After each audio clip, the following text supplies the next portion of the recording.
आपको पता है, जब मैं छोटी थी स्कूल में पढ़ती थी तो ब्रेड रोल्स मेरे फेवरेट थे। और उस एज में मुझे ऐसा लगता है कि हर बच्चे के ब्रेड रोल्स फेवरेट होते हैं। और ज़्यादातर मम्मियों से उस टाइम पे वही रेसिपी बना करती थी। और कई बार क्या होता था कि ब्रेड का मतलब आ जाती थी क्या बनाएं, तो फिर बाद में हम ब्रेड का पोहा बनाने लगे थे। वो भी क्या होता था, मधुरिमा आती थी बुधवार के दिन, तो उसमें रेसिपीज़ निकलती थी, तो उससे पढ़ के भी कई बार रेसिपीज़ बना लेते थे। फिर जब मैं बाहर निकली तो एक बार मैं अपनी फ्रेंड के यहाँ गई, तो उसकी मम्मी ने इस टाइप के ब्रेड रोल बनाए थे जो बहुत टेस्टी थे, बहुत क्रिस्पी बने थे। फिर मैंने उनसे, उस टाइम पे मुझे बहुत अच्छी लगी और मैंने अपनी फ्रेंड से बोला, मैंने कहा ये बहुत अच्छी मतलब लगे हैं, बहुत टेस्टी बने हैं। फिर उसके बाद मैंने उससे मेरी फ्रेंड से रेसिपी पूछी कि मैंने कहा कैसे बनाए हैं। तो आज मैं वही रेसिपी आपके साथ शेयर कर रही हूँ। तो इसके लिए ब्रेड को हमने किनारे कट कर लिए हैं और एक बोल में ब्रेड को अच्छे से मसल लिया है। फिर हम इसमें डालेंगे उबला हुआ आलू बाइंडिंग के लिए। और यकीन मानिए ये इतने आसान है बनाना और इतनी जल्दी एकदम फटाफट बन के तैयार हो जाते हैं कि आप बनाएंगे तो आप कहेंगे, आप जब बनाने में कम टाइम लगेगा और खाने में टेस्टी लगते हैं तो ऐसा लगता है वाओ कितनी अच्छी रेसिपी है। ऐसा ही होता है। और ख़ासकर लेडीज़ के साथ तो यही होता है, क्योंकि उन्हें सारा टाइम, अगर रेसिपी ज़्यादा टफ़ होती है या टाइम टेकन होती है तो बनाते बनाते ही वो बेचारी थक जाती हैं, फिर खाने का भी उनका मन नहीं करता। तो वैसा ही होता है। तो इसके लिए सिंपल रेसिपी है। मैंने आलू ग्रेट करके डाल दिया।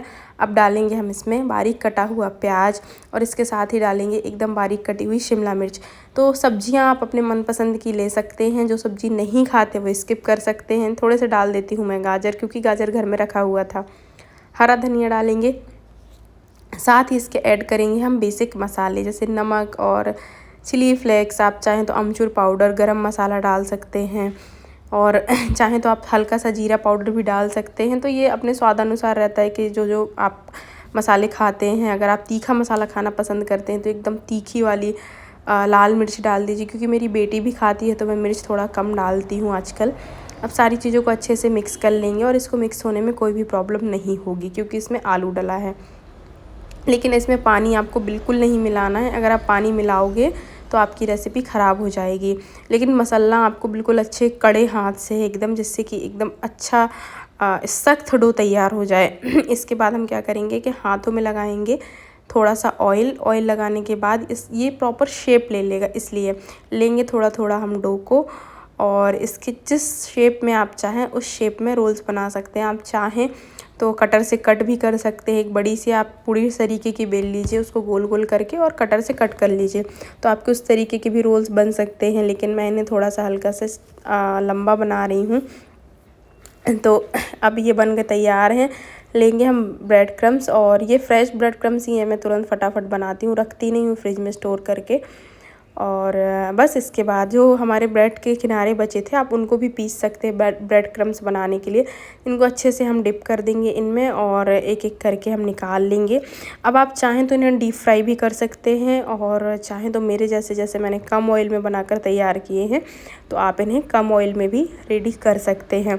बच्चों की बर्थडे पार्टी में आप एज आ पार्टी के स्टार्टर में, जैसे आपके घर में कोई खाना खाने आप स्टार्टर में भी दे सकते हैं। किटी पार्टी में, और कभी आपके पास टाइम नहीं है और बहुत जल्दी कुछ बनाना है तो बच्चे के लंच बॉक्स में भी आप इन्हें दे सकते हैं और ये बहुत टेस्टी लगेंगे। और आपका बच्चा पूरा लंच फिनिश करके आएगा और घर में भी कोई आएगा मेहमान, उसे खाएगा वो, तो उसे भी बहुत पसंद आएगा। सो बिल्कुल हल्के हाथ से हम इन्हें पलट देंगे जिससे कि बिल्कुल टूटे ना। वैसे तो ये नहीं टूटेंगे, फिर भी आप कोई भी रेसिपी बनाएं तो उन्हें हल्के हाथ से ऑयल में जाने के बाद पलटें, क्योंकि गर्म रहता है। और सेकंड थिंग ये भी कि जैसे रोल्स बना रहे हैं तो रोल्स के बीच से टूटने का भी वो रहता है, लेकिन आप बिल्कुल हल्के हाथ से इन्हें पलटेंगे तो कभी ऐसा नहीं होगा कि आपकी रेसिपी ख़राब हो गई है। तो बस अलट पलट के क्रिस्प हो जाने तक सेक लेना है। इसके साथ आप चाहें तो कोई मीठी चटनी बना लें, या तीखी हरी वाली चटनी बना लें, या अमचूर प्याज की चटनी भी बना सकते हैं, या चाहें तो ककड़ी के रायते के साथ भी आप सर्व कर सकते हैं। उसके साथ भी इसका टेस्ट बहुत अच्छा आएगा। आपको लगेगा कि मैं इस रेसिपी के साथ ककड़ी का रायता क्यों बता रही हूँ, बट यकीन मानिए बहुत टेस्टी लगता है। अगर आपने कभी ट्राई नहीं किया तो आप इस टाइप की कोई भी रेसिपी बनाएं रोल्स वगैरह की, तो उसके साथ अगर आप ककड़ी का रायता ट्राई करेंगे ना तो आपको मज़ा आ जाएगा, बहुत टेस्टी लगता है। क्योंकि मैं पहले तो नहीं करती थी, ज़्यादातर बूंदी का रायता या दही ही ट्राई करती थी, बट आजकल मैंने वेजिटेबल रायता ट्राई करना स्टार्ट कर दिया है और वो बहुत टेस्टी लगता है। आप मतलब एक परफेक्ट कॉम्बिनेशन आप उसे बोल सकते हैं, इस टाइप का रहता है। तो ये देखिए एकदम क्रिस्प हो गए हैं हमारे। और मैं देखिए आपने एक चीज़ नोटिस करी होगी कि मैं इनको ना रेस्ट करने के लिए नहीं छोड़ रही हूँ, लगातार पलटती जा रही हूँ, जिससे कि ये कहीं से भी एक साइड से कम या ज़्यादा ना सिक जाएँ या जल ना जाएँ, क्योंकि ब्रेड है, ब्रेड बहुत जल्दी सिकता है। और अगर थोड़ा सा भी रेसिपी जल जाती है ना, आप ध्यान नहीं देते, तो फिर वो रेसिपी ख़राब हो जाती है और जले का टेस्ट बहुत ख़राब आता है किसी भी रेसिपी में। मतलब आपका पूरा टेस्ट ख़राब हो जाएगा, आपको खाने में मज़ा नहीं आएगा। तो ये देखिए बाइंडिंग एकदम परफेक्ट थी, हमारा ऑयल बिल्कुल ख़राब नहीं हुआ। ऐसा नहीं कि हमारे रोल्स ऑयल में जाने के बाद फट गए या ऑयल ख़राब कर दिया, तो ऐसा कुछ नहीं हुआ। और देखिए ये मज़ेदार से रोल्स बनकर तैयार हैं। ट्राई कीजिएगा, फीडबैक में मुझे बताइएगा कि आपको कैसा लगा। अगली बार फिर मिलेंगे एक नई रेसिपी के साथ। जब तक के लिए टेक केयर, बाय बाय।